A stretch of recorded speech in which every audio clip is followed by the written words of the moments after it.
Hello everyone, I'm Claudia Otero. Welcome to Salinas Valley Memorial Healthcare System's virtual Ask the Experts event. We're focusing on teen smoking and vaping. The topic is also being brought to you by Blue Zones Project, Monterey County. Let me introduce you to our guests. Dr. Kelsey Gray is a lung disease and critical care specialist at Salinas Valley Memorial. And joining her is her colleague, Marguerite Walker, a registered respiratory therapist, also at Salinas Valley Memorial. Thank you so much for being here. Thank you, everyone, for being with us. In the spirit of the era that we're in right now of COVID-19, we wanted to wear our masks and remind everyone the 3 W's of safe distancing. That's wash your hands, wear a mask, and watch your distance. So thanks for being with us. Well, we're excited that you're here. We will be discussing some very important topics, and we ask you, our audience, to afterwards share this video. It will live here on our Facebook page, and just get this information out there because it can save lives. At the end of today's presentation, or towards the end, we will be dedicating some time to answering some of your questions. So if you have questions, please type those in our comments section here, and we will do our best to answer some of those. Or actually, Dr. Gray and Marguerite will do their best to answer a lot of those questions. So let's get started. According to the American Lung Association, smoking is the leading cause of preventable death in the U.S., causing about 480,000 deaths a year. And for secondhand smoke, the number is about 41,000 deaths a year. So what does cigarette smoking, we'll begin with cigarette smoking, but what does it actually do to the lungs? Those statistics are so staggering. So tobacco smoke contains several thousand different chemicals that contribute to human disease. Believe it or not, smoking is the largest preventable cause of cancer. It's responsible for about 30% of cancer deaths. And it's not just cancer, it's other diseases that tobacco smoke is linked to. It's linked to cough. It's linked to COPD, which includes emphysema and chronic bronchitis, which we see very commonly at the hospital and in my clinic. Tobacco smoking also leads to genetic changes in the lungs. And that's especially important for children because when they start smoking, for some reason, their DNA is much more affected by tobacco smoke, and that has lasting effects throughout their lives. Also associated with increased risk of infection, from influenza to pneumonia to COVID-19. We've also seen other chronic lung diseases that are less common that have an increased risk of development in smokers. That includes idiopathic pulmonary fibrosis. That's a very tragic disease that can lead to death in 50% of people within 2 years of diagnosis. So a number of health effects, and we're here to talk about how we can even prevent the start of teen smoking and vaping. Definitely, and just to put that into perspective, smoking kills more than AIDS, alcohol, motor vehicle accidents, and suicide combined. I mean, it's just amazing when you think about it that way. And what people might not know is that smoking, even just nicotine, can cause vascular disease. And it can cause the veins to, and arteries to narrow and clog throughout your whole entire body. So that increases your chance for seizures and strokes. And strokes can not only kill you, but they can leave you in a vegetative state. I mean, smoking and just nicotine alone, which is also found in vaping products, can really affect your quality of life. And many of us, quality of life is the main issue. It's a priority. It's a priority, and it is quality of life, something that we all deserve to have, right? The best quality of life. So it's probably best to not start smoking to begin with. Absolutely. However, if somebody who's been smoking, let's say 10, 15, 20, 30 years, if they stop smoking, can the damage to their lungs be reversed? That's a great question. Never too late to quit smoking. We'll say that to everyone. Obviously, the benefits of quitting smoking are substantial for smokers of any age. If someone quits smoking before the age of 50, their risk of dying in the next 15 years is half that of those who continue to smoke. I mean, that's a pretty staggering statistic. Quitting smoking at any age will extend one's life expectancy. And then we talk about the cancer risk. And as Marguerite talked about, smoking cigarettes accounts for 20% of cardiovascular deaths in the United States. So cutting back on tobacco or stopping does help decrease that risk. Another example is that after quitting smoking, after you've been tobacco-free for 10 years, your risk of lung cancer goes down by 50%. And then there's also the other cancers that get lowered in your mouth, throat, esophagus, bladder, kidney, and pancreas cancers all decrease chances after quitting. Absolutely. And another part is, as we all get older, part of the aging process is losing lung function every year. So, at my age, I can't do what I used to do when I was 20. Yeah. And for smokers, the loss with the natural aging is double. So if we lose 30 cc's of lung function every year as a part of aging, they lose 60 cc's per year, which is substantial. And if one quits smoking, that loss of lung function, that double loss, is eliminated immediately. So there are so many amazing benefits of quitting smoking, never too late. And just even the fact, just inhaling the nicotine and the poisons, they paralyze your cilia. Your cilia are one of your first lines of defense to clean your lungs out. Mm-hmm. And just that inhaling those toxic fumes paralyze those. And say you walk in a room with a virus, any kind of virus, and you're more susceptible to not having your lungs work right. So that's decreasing your chances right there. So if you quit, just even that one thing alone is going to help your immune system. Absolutely. Okay, it is never too late to stop smoking. During this coronavirus pandemic, you both have been taking care of COVID patients at Salinas Valley Memorial Hospital. We know that people with underlying health conditions have been greatly impacted by this virus. What about smokers? I mean, have you had some of these patients in our hospital that you've treated who may have been worse off because they were smokers? We have, unfortunately. This COVID-19 has been very devastating, and it's even more so for smokers. A recent study revealed that smokers are more likely to have severe COVID-19 pneumonia and have an increased risk of dying from COVID-19 pneumonia. So it's there are a lot of consequences to tobacco smoke and with COVID-19. I worked in the hospital for many years, and I've seen firsthand what the disease and suffering that's undeniable from the history of smoking. And as a matter of fact, there's surgeons that won't do elective surgeries if you are currently smoking because the increased risk of infection and a decrease from healing from the surgery, it just takes much longer. It's proven to be worse for somebody that's smoking. Well, we thank you for that insight. Very interesting information. I do want to switch gears now to vaping. How is vaping different than smoking? Marguerite, can you explain that? Well, vaping, unfortunately, is the stigma is kind of taken out of that because of the smell is not quite as obvious.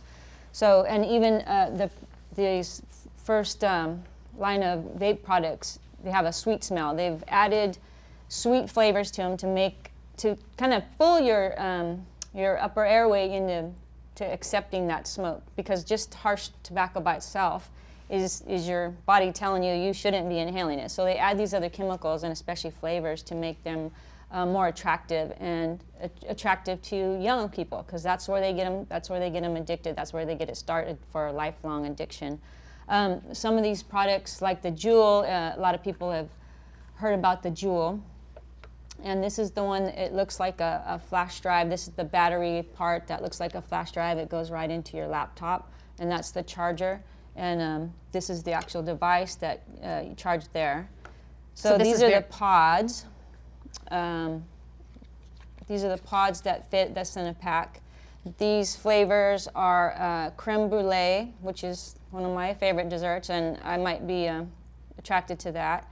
There's the minty flavors, they're attractive, and a mango flavor. these little pods, they also look like game pieces. They go easily into the end here. And one of these pods is as much as a whole pack of cigarettes. Wow. It's as much nicotine as a whole pack of cigarettes. And it's flavored. And like it's mango flavored. and creme brulee, Yeah. targeted to children, and seems it like. goes down easy, and then you can hide it in your palm of your hand. So some of the kids are using these in the classroom, definitely in the bathrooms. Schools are having to figure out ways to prevent that.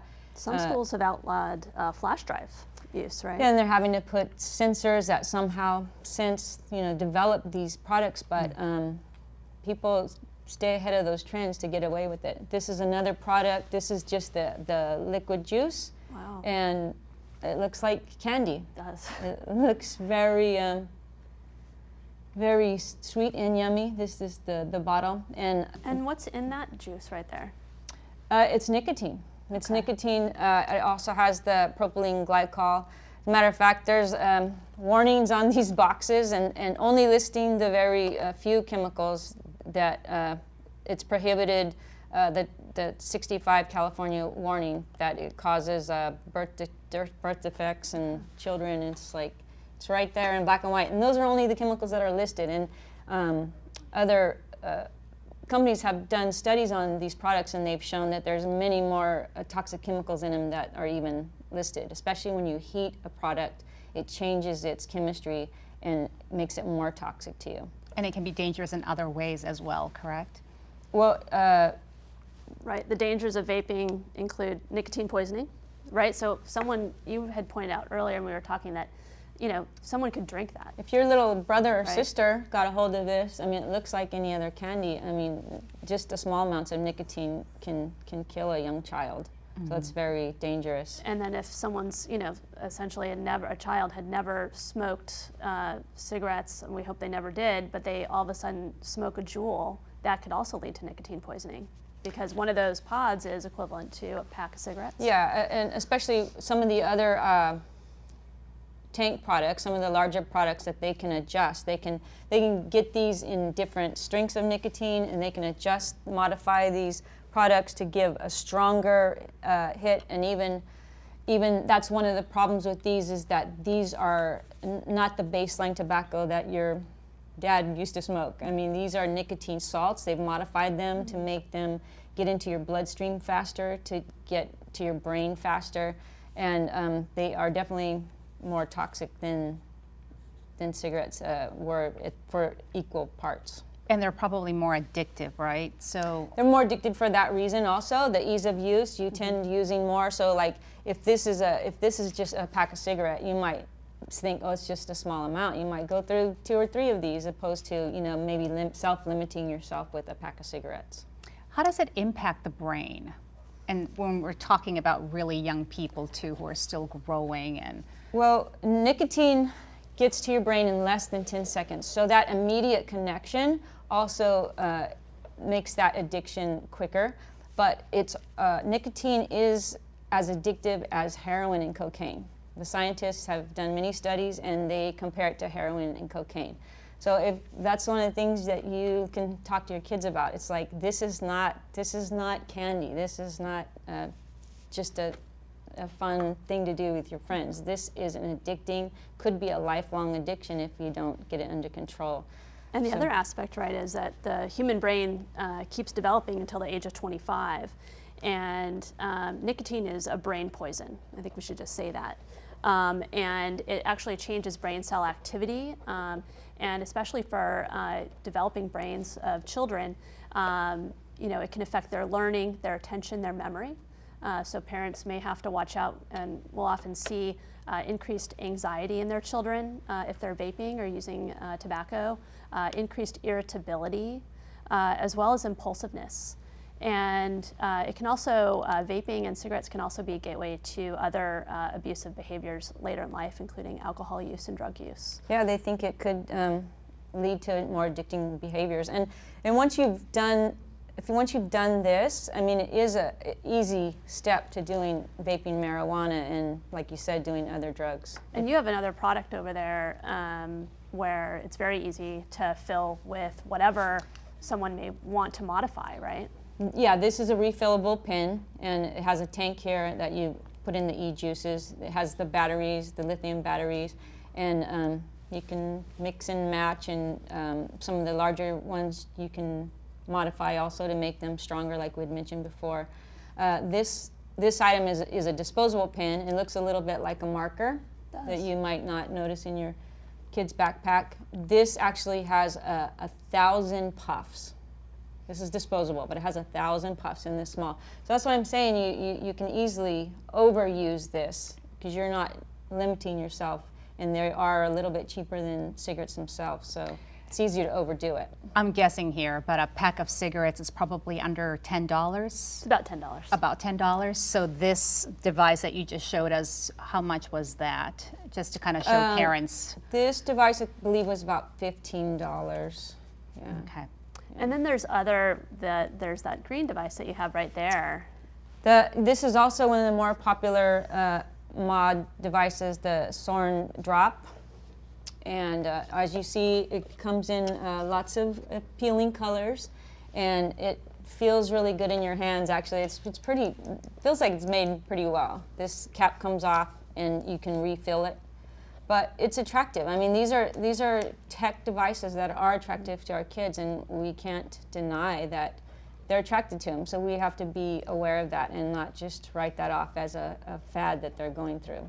And one of the other dangers is that those Mod Pod devices can be filled with anything, including THC, other types of counterfeit cartridges that we have no idea what's in them from third-party vendors.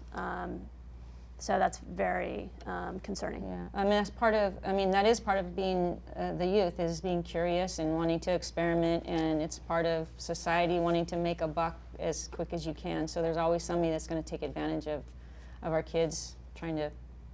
Yeah, so empowering parents to gain knowledge into all the terminology and all the products that are available, so that you know how to counsel your children. And it's so important. As healthcare providers, what are you afraid of in terms of long-term damage? I mean, these are still fairly new products, but what are we going to be seeing in 20, 30, 40 years? I don't think we know yet, to be honest. You know, there have been studies that associate vaping with the eventual development of COPD, potentially worsening of asthma. There's an increased risk of developing respiratory infections.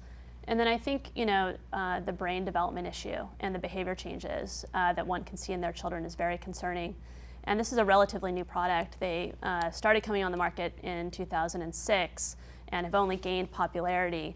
And it's estimated that 25% of high school seniors are vaping. I mean, that's a huge number that's hard to comprehend. So unfortunately, I think it will take time until we can study the long-term effects, but we certainly believe it will lead to long-term health effects in almost every organ.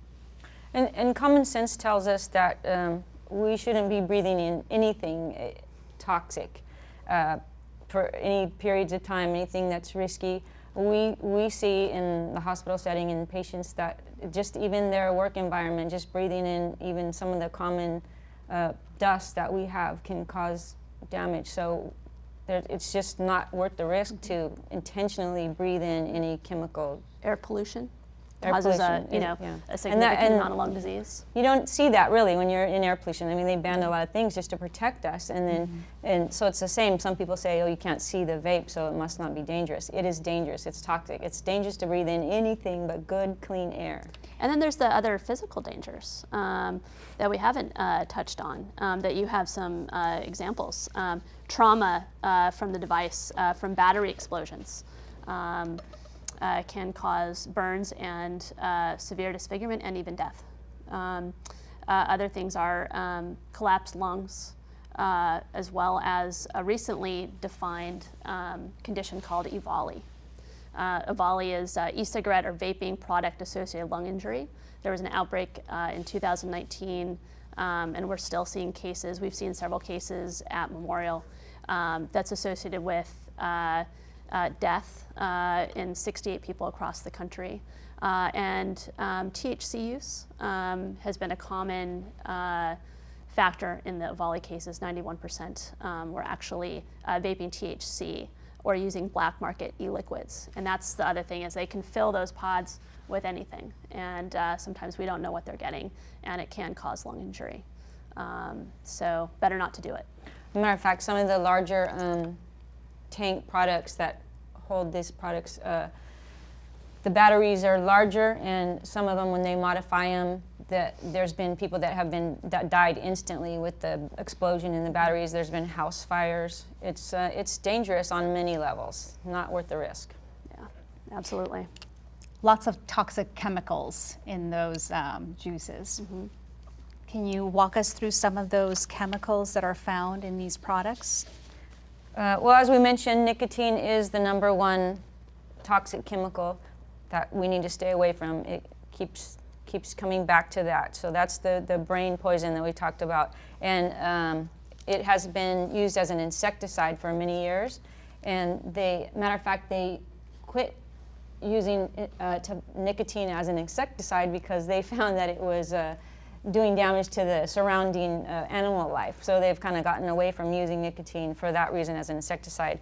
The other common chemical is propylene glycol, which is a petroleum byproduct and a sugar alcohol, which is commonly found in food. It's been approved to use in food, but as I can't stress enough, when you heat up a product, it changes its chemical structure, and that can cause cancers, it can cause disease in people. So just because it's been approved for a food product, which doesn't make it necessary, in my opinion, make it safe, but it especially doesn't make it safe to inhale. And there's many other products. There's diacetyl. If you can't say the name of what's in what you're eating or inhaling, then you shouldn't be doing it, right? This is also another common flavoring that was found to cause a serious lung disease in factory workers that worked at a microwave popcorn factory. And so they were working and doing this microwave popcorn, and they were inhaling the byproducts of this just passively inhaling it. And they came down with this serious lung disease. So you can imagine, if you're just passively breathing in something, if you purposely breathe in something, it's going to affect your lungs. And there's many other chemicals that they've found in these products that of course the companies are not disclosing, but they find them just like the past tobacco companies lied to the American public because it gained them, more money. So they're going to follow that same pattern that they've done. And other heavy metals, right, are found in these? Some of those might be from the actual coils that they use. The coils they burn, they try to modify them and they burn off, and those get in your lungs, and that's, scary. And then can't they sort of adjust what's in the vape liquid to have certain effects? Like if they use more propylene glycol, that'll enhance the flavor. That's one of the things that comparing it to cigarettes also, you can increase the levels of nicotine by increasing the ratio of the PG and BG. The vegetable glycerin, which sounds a little milder, but obviously you're heating these to high temperatures, it changes the structure. But in that situation, when you're using the tanks and you're purposely increasing the vape, these companies, they have whole expos of vaping. This is a lifestyle.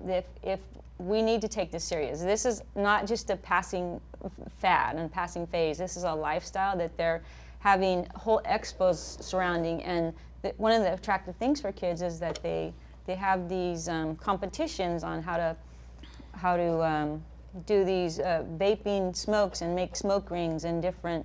So if they add more vegetable glycerin, right, they can have more a bigger plume of smoke. Yeah. And and it makes it more attractive for kids to share and do on social media, and just more attractive in general, and not to be thinking about what this poison's doing to them.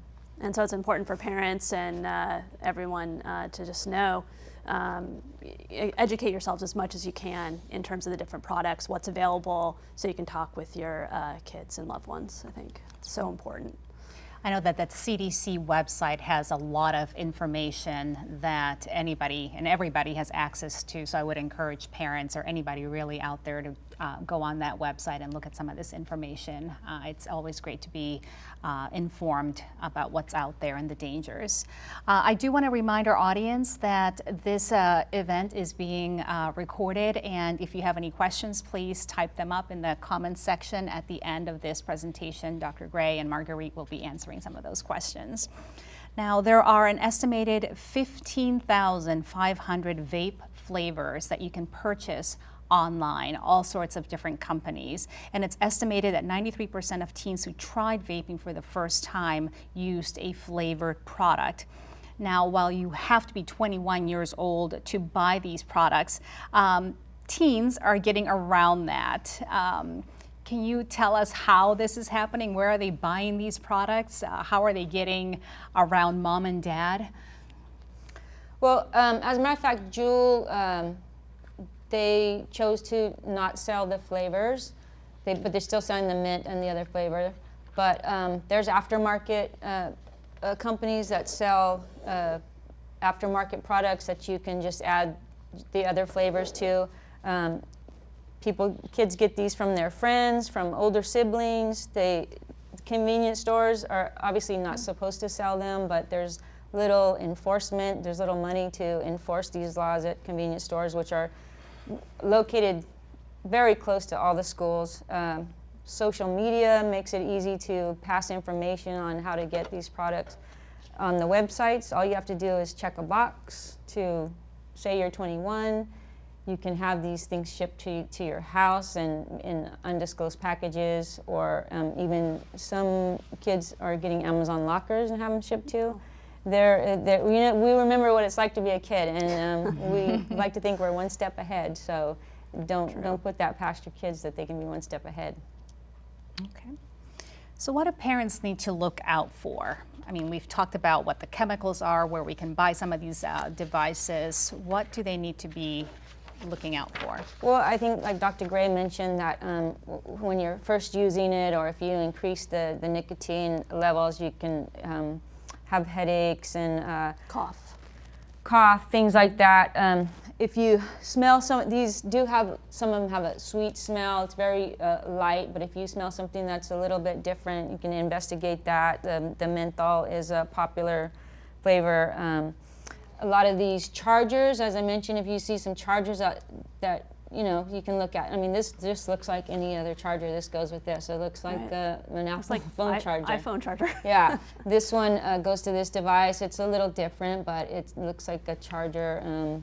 So you can look for different chargers.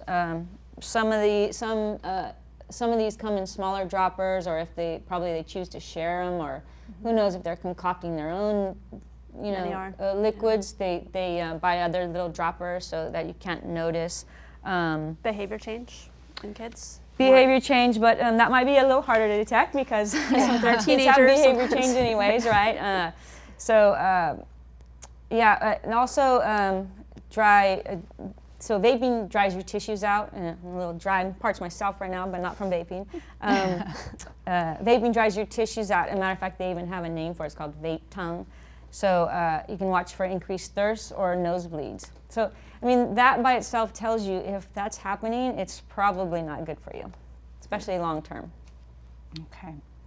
Now, Marguerite, you belong to a committee in the Blue Zones Project. Do you want to tell us a little bit about what you do there and your goal, and in terms of reaching youth in our county? Well, we're very lucky to have the Blue Zone Project come to Monterey County, and it's come to Monterey County thanks to Salinas Valley Memorial, Montage Medical, and Taylor Farms. It's a community-wide health and wellness initiative to make the healthy choice the easy choice, and to promote longer, higher quality of life.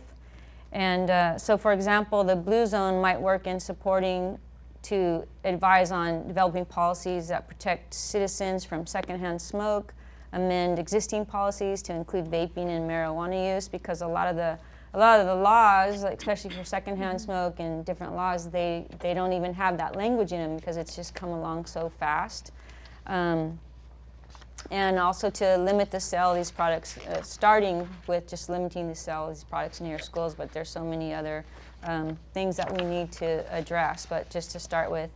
And I've given a few presentations at schools to help educate against the dangers of tobacco, but what we would really like to see is to enable the schools to start their own youth-led tobacco-free influencers club, because we know it's going to need to be a grassroots project and start from within and have these kids be the ones to speak on what's really happening.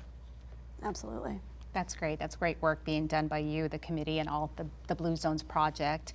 I think we can jump now to some of the questions here on Facebook. Someone by the name of Kendra is asking, I've heard of vaping causing something called popcorn lung. Can you explain what that is? Sure. So that was what Marguerite was talking about with diacetyl.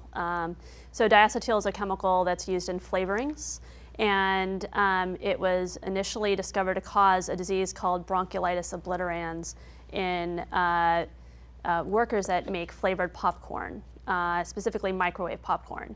But bronchiolitis obliterans caused by diacetyl is also in other people who work with flavorings, so flavorings for candy and other assorted flavorings. So it can be a very serious and progressive lung disease. It can result in death. Some people need lung transplants. And diacetyl is in vape products. Okay. Great question. Oh, did you want to add to that, Marguerite? No, it's a great question. Okay. The next question here from Janet is, and I think you touched on this already, but if there's anything else you might want to add, is what should parents look for as signs that their teen might be vaping? Maybe a follow-up question is, what can parents do to keep their kids from vaping?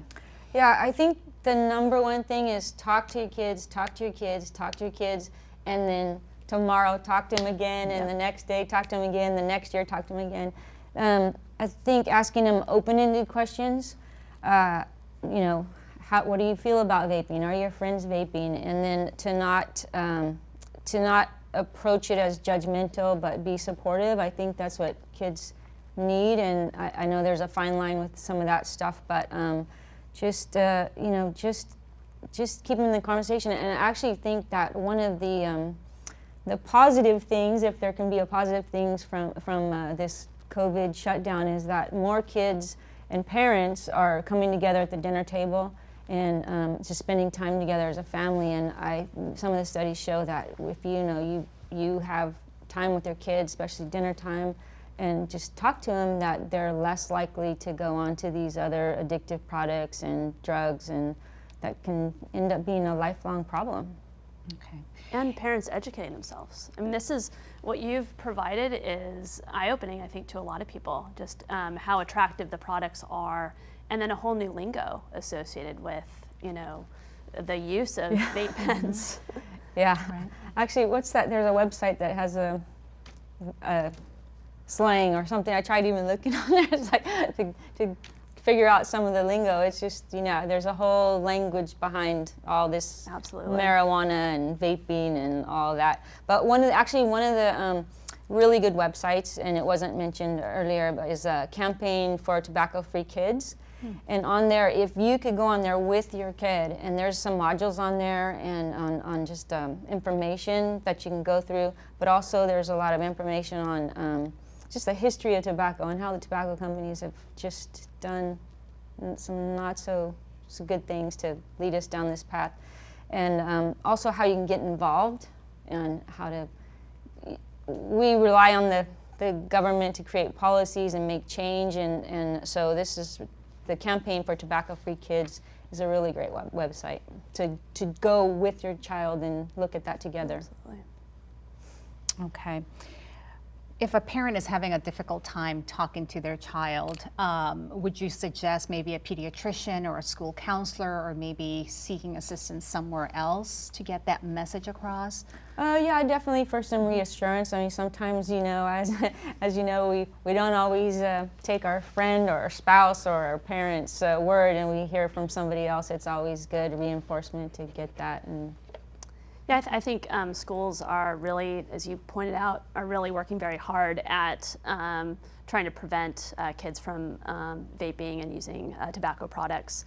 Pediatricians I know are very invested at preventive care in children and are asking about vaping and trying to work with parents. So I think that's a really important point that you're making.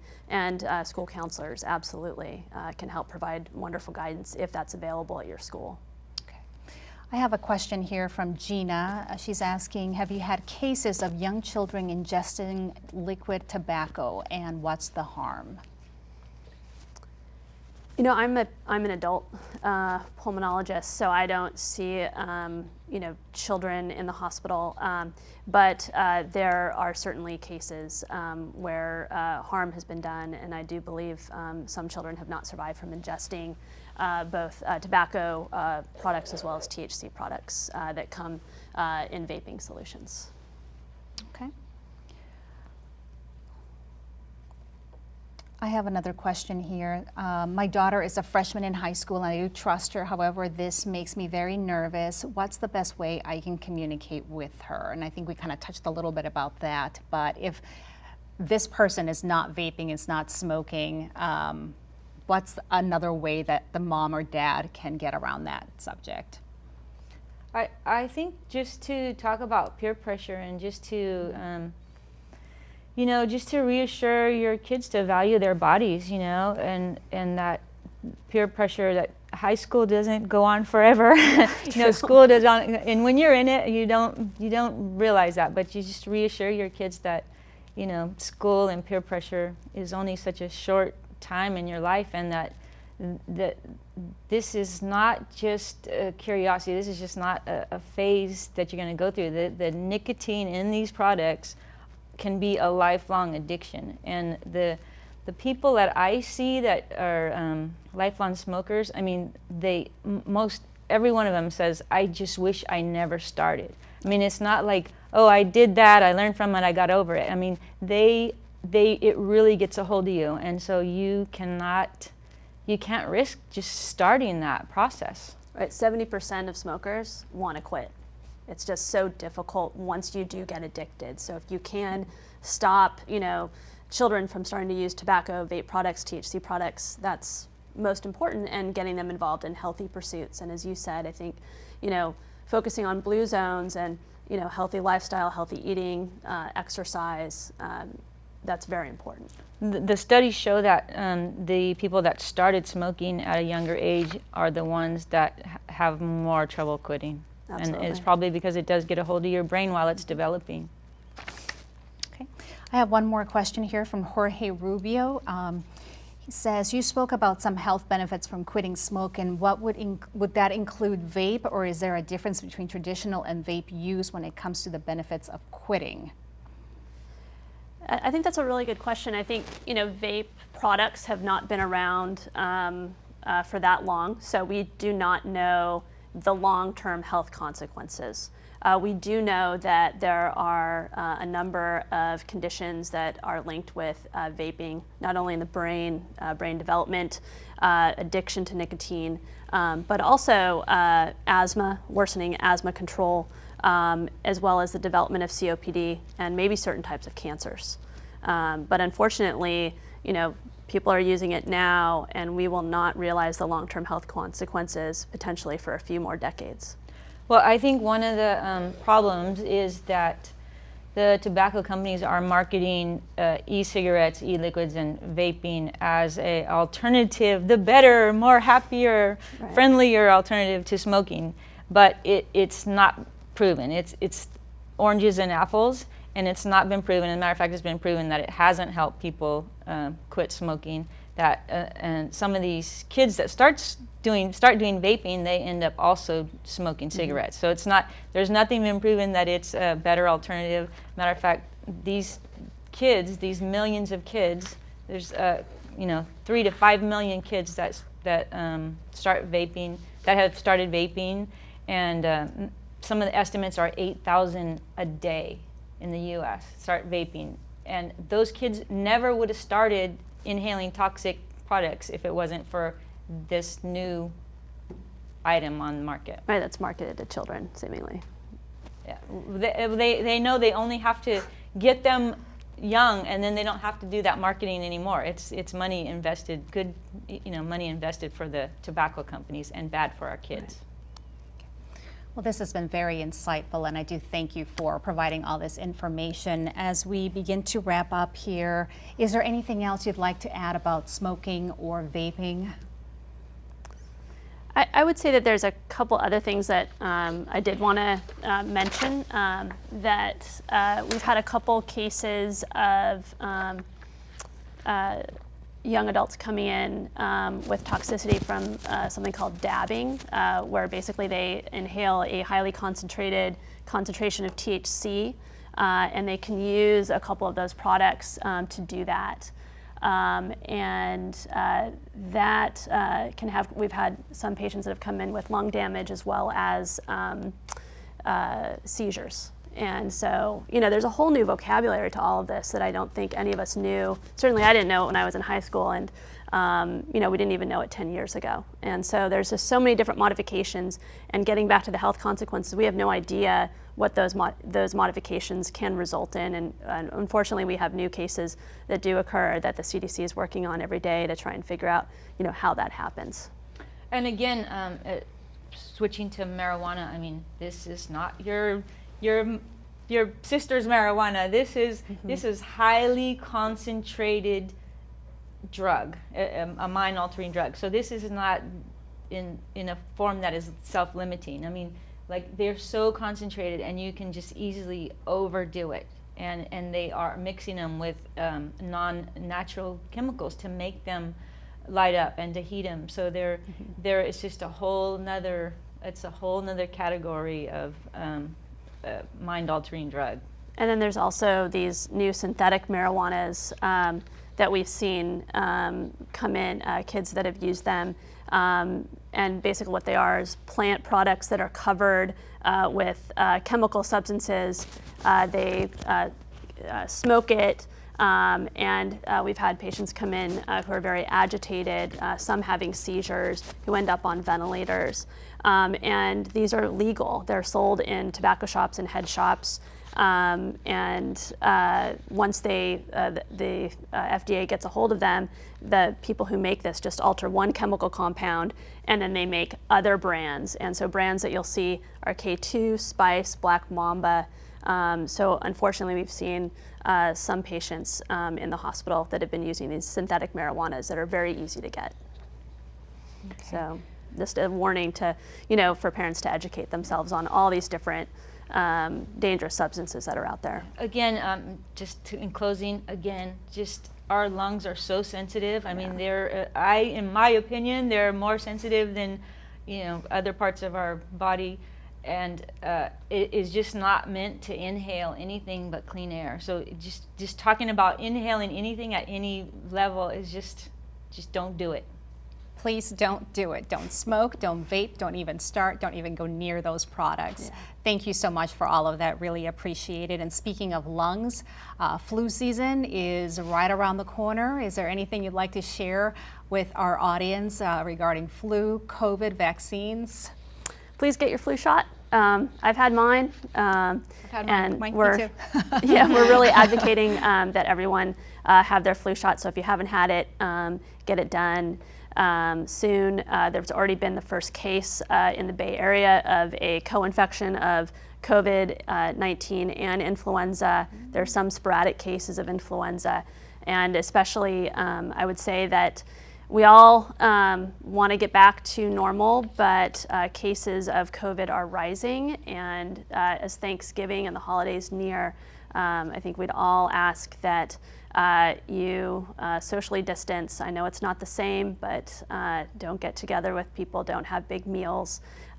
It's just a sign of the times, and hopefully we can fight this and get through this. But the 3 W's: wear a mask, wash your hands, and distance. Very important.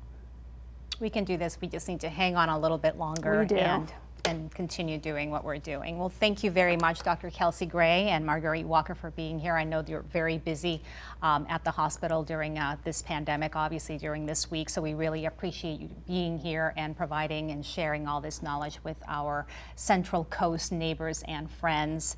And to our viewers, thank you for tuning in to this Ask the Experts event focusing on smoking and vaping. This is being recorded and will live here on our Facebook page. Once again, I encourage you to please give us a like, and of course to share this video with your families, your friends, PTA members, everybody. It can save lives. Take care. Till next one. Thank Bye-bye. you. Stay safe out there.